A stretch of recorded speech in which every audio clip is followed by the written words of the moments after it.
Komite Risiko dan ALM, Komite Produk dan Aktuaria, Komite Teknologi Informasi. Mohon kami berikan data komite ini siapa saja, bagaimana struktur organisasinya, siapa orang di sana. Jangan sampai seperti kasus Indofarma gitu ya. Ini orangnya itu-itu aja, tapi dia menduduki beberapa jabatan. Assalamualaikum warahmatullahi wabarakatuh. Salam sejahtera untuk kita semua. Om Swastiastu, Namo Buddhaya, salam kebajikan. Rahayu yang kami hormati, pimpinan dan anggota Komisi 6 DPR RI yang kami hormati, Direktur Utama PT RNI, Direktur Utama PT Bio Farma, Direktur Utama PT BPUI atau IFG, Direktur Utama PT Asabri, beserta seluruh hadirin yang hadir pada kesempatan ini. Untuk RNI saya pas karena nanti jagonya ada di Pak Bimo, ini soal pangan. Tadi beberapa teman juga sudah menyampaikan.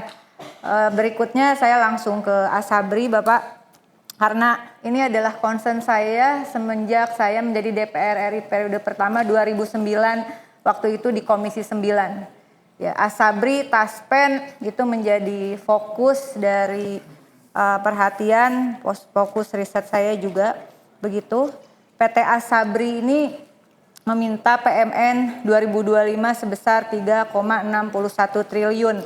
Namun beberapa teman juga sudah mengingatkan kasus yang sebetulnya sudah lama, Bapak, tentu bukan pada kepemimpinan Bapak, terkait korupsi 2012 sampai 2019 senilai 22,7 triliun. Yang ini kurang lebih bersamaan dengan terjadinya korupsi di Jiwasraya 16,81 triliun begitu, dan di RUT PT Hansen Internasional terbukti bersalah dalam pengelolaan keuangan dan dana investasi. Kegiatan investasi Asabri saat itu dikendalikan tidak oleh Asabri, tetapi oleh 3 orang, Heru, Beni, dan Lukman. Ini catatan dari yang kami telusuri dari penegak hukum. Kemudian kemarin 8 Juli 2024 Kejaksaan Agung telah menyita aset tambang Heru Hidayat 3.000 hektar tanah di Sulawesi Selatan dan membekukan 687.000 lembar saham begitu. Tadi Bapak menyampaikan di halaman 9 sebetulnya estimasi aset yang dirampas dari kejaksaan itu sudah 13,3 triliun. Aset hasil lelang dan penerimaan UP itu apa, Pak? Uang penggantian senilai 77,1 miliar. Jadi kalau dihitung 22,7 triliun dikurangi 13,3 triliun masih rugi bandar nih, Pak, sebenarnya. Ya, sehingga penting kita juga bersepakat dan mengingatkan diri kita masing-masing, sama seperti saya ketika berbicara dengan Taspen. Yang menjadi catatan adalah PLT PT Taspen sekarang ini tadinya ada di Asabri. Saya tidak tahu apakah pada kurun waktu terjadi korupsi 22,7 triliun. Lalu kemudian Direktur Keuangan Taspen saat ini Pak Hasim tadinya ada di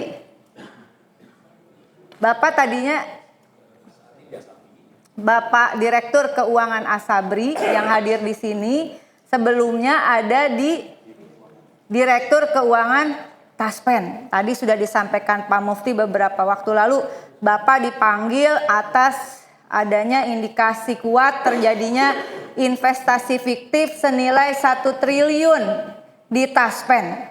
Nah, Bapak nanti ceritakan itu bagaimana. Apakah Bapak tahu tentang investasi fiktif itu atau tidak begitu? Karena Bapak sekarang dari Direktur Keuangan PT Taspen ada indikasi investasi fiktif 1 triliun, sekarang Bapak ada di Asabri begitu. Sementara 2 kasus ini dan tadi disampaikan oleh Direktur Utama terkait jaminan pensiun itu memang ada kerjasama antara Asabri dengan Taspen. Saya rasanya tidak percaya kalau Bapak tidak tahu sama sekali soal kasus investasi fiktif. Karena Direktur Keuangan, Direktur Investasi itu Kalau tidak tahu malah aneh. Karena uangnya juga tidak main-main. Kenapa saya sampaikan seperti itu? Karena PMN yang diminta 3,61 triliun nantinya juga akan diinvestasikan, begitu Bapak ya. Namun di luar itu semua, tadi beberapa teman sudah mengingatkan kita bahwa uang yang ada di Asabri sekali lagi bukan uang APBN. Sejatinya itu adalah potongan gaji TNI Polri. Ya, jumlah peserta iuran, jumlah peserta pensiunnya 483.269 orang. Peserta aktif sampai Juni 2024 TNI AD 365.355 orang, TNI AL 76.361 orang, TNI AU 44.078, Polri 478.452, Mabes TNI 16.005, Kemhan 5.246 orang. Total ada 983.497 peserta aktif hingga Juni 2024, betul Bapak ya. Dan mereka dipotong dari gajinya 4,75% jaminan pensiun. Kemudian 3,25% untuk jaminan hari tua. Total 8% dari pekerjanya, yaitu TNI Polri yang tadi saya sebutkan. Kemudian jaminan kecelakaan kerja, nah ini baru dari pemberi kerja. Siapa pemberi kerjanya? Ya negara. Tapi bukan for free dari APBN dikucurkan, enggak loh. Ini karena dalam skema cost sharing pekerja dan pemberi kerja.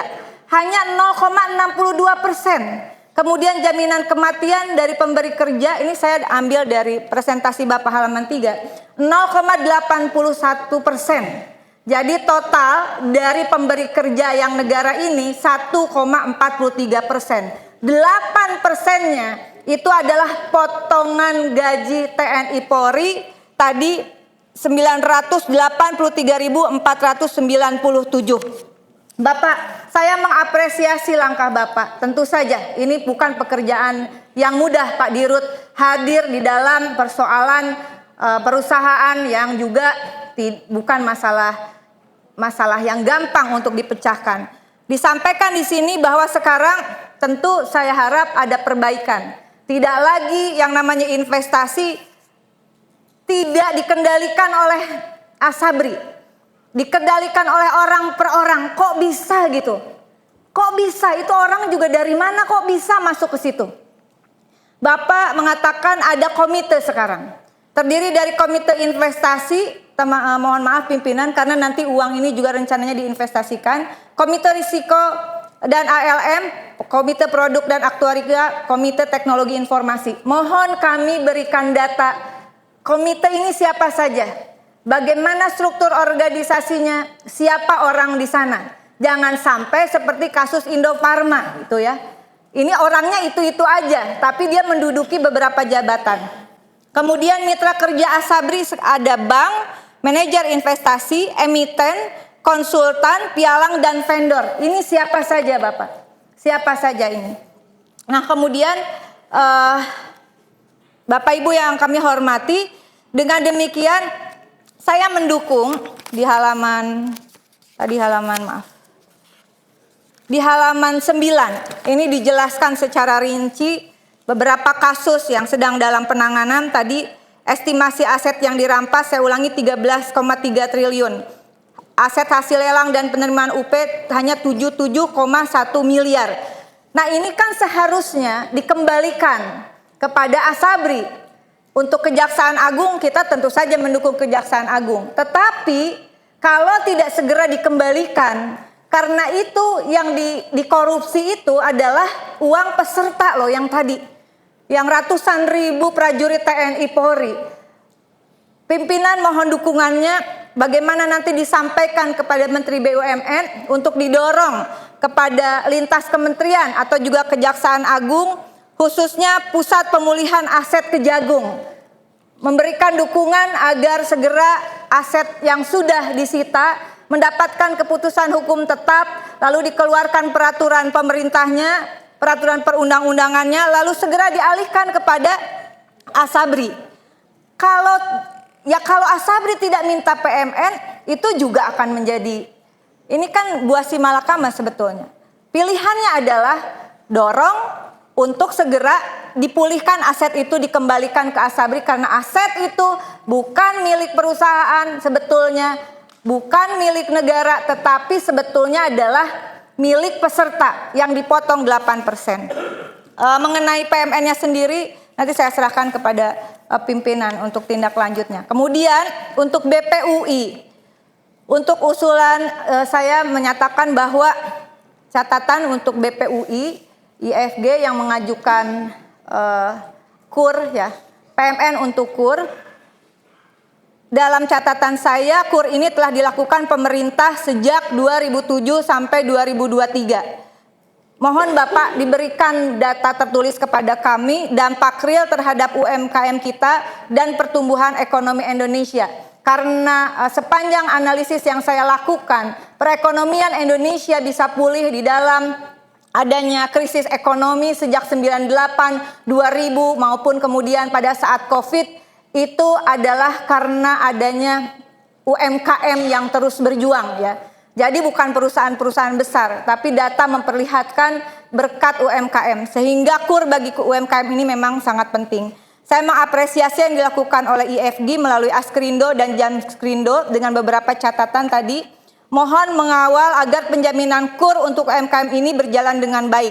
Namun demikian, saya ingin mempertanyakan Pak, karena pasca Covid ini tentu ada pergeseran yang cukup dinamis dan juga kalau tidak hati-hati ini berbahaya. Rasio klaim kredit bank sedang naik, betul tidak Bapak? Mungkin saya salah. Sehingga dampaknya terhadap Askrindo dan Jamskrindo itu seperti apa? Saya sangat mengkhawatirkan terjadi gagal penjaminan. Kemudian yang ketiga mengenai imbal jasa penjaminan. Mengenai perlunya ada tarif jasa penjaminan. Apakah Bapak sudah ada analisisnya untuk bisa kita juga sampaikan, didorong kepada Kementerian BUMN agar ada tarif jasa penjaminan?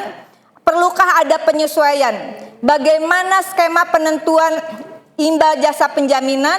Siapa yang menentukan IJP dan prosesnya seperti apa antar penyalur KUR dan penjamin KUR? Dari hasil riset sementara saya Pak, 2 tahun lalu ada wacana pemerintah mengkaji ulang besaran IJP seiring dengan potensi memburuknya portfolio restrukturisasi KUR. Saat itu tingkat IJP kredit usaha rakyat pada PT Askrindo dan PT Jamskrindo sebesar 1,175%. Mohon koreksi kalau saya salah. Dan ini dinilai belum sesuai dengan risiko yang menyertai. IJP KUR sebesar 1,75%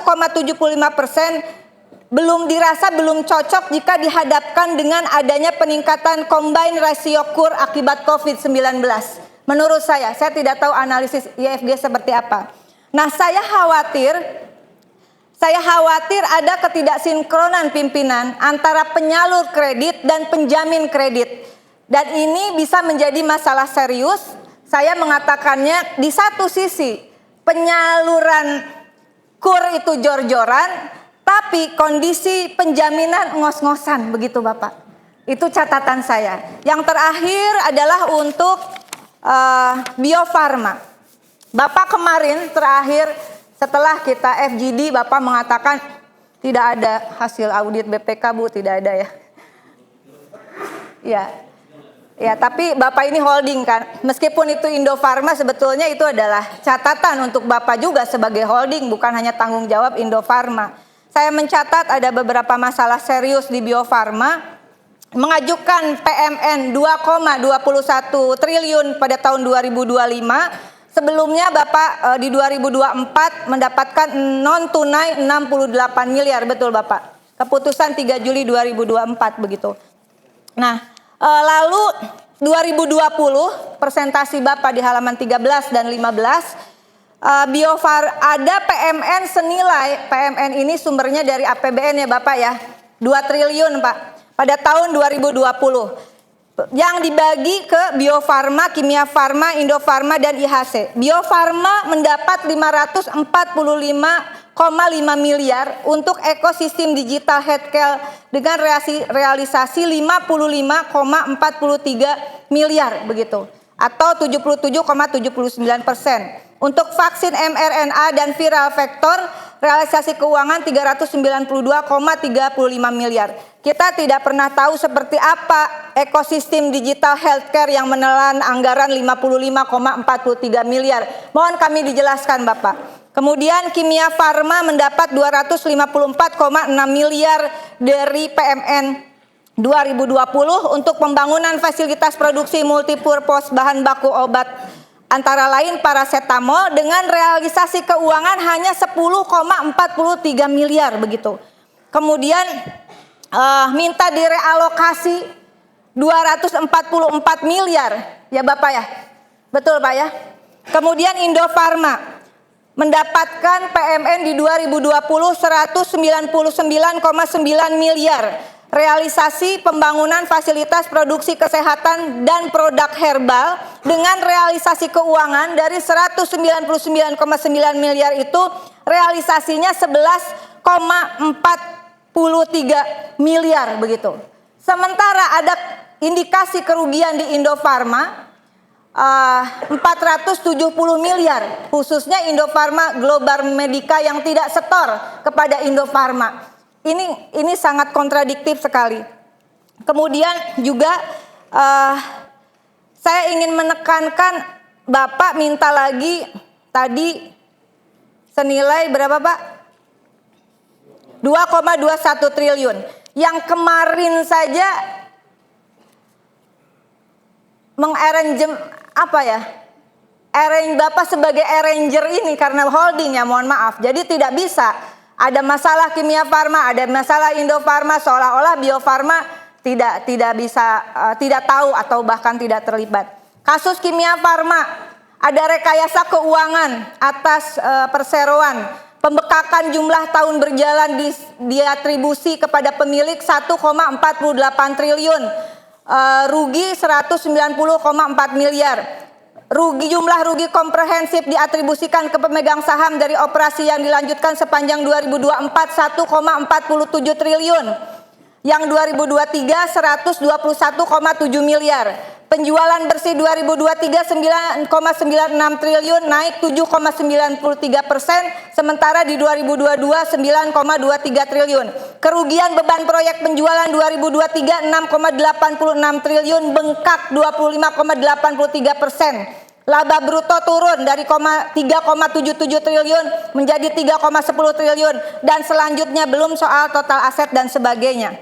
Catatan pimpinan terakhir saya kira di dalam rapat 3 Juli 2024 Dirjen Kekayaan Negara Kementerian Keuangan memberikan catatan untuk Bio Farma yang mengalami masalah meskipun itu terkait PMN 2024. Untuk Bio Farma yang mengalami masalah terkait tata kelola dan governance memang perlu dikaji lebih dalam tentang PMN. Demikian, wallahul muwaffiq ila aqwamit thoriq. Wassalamualaikum warahmatullahi wabarakatuh.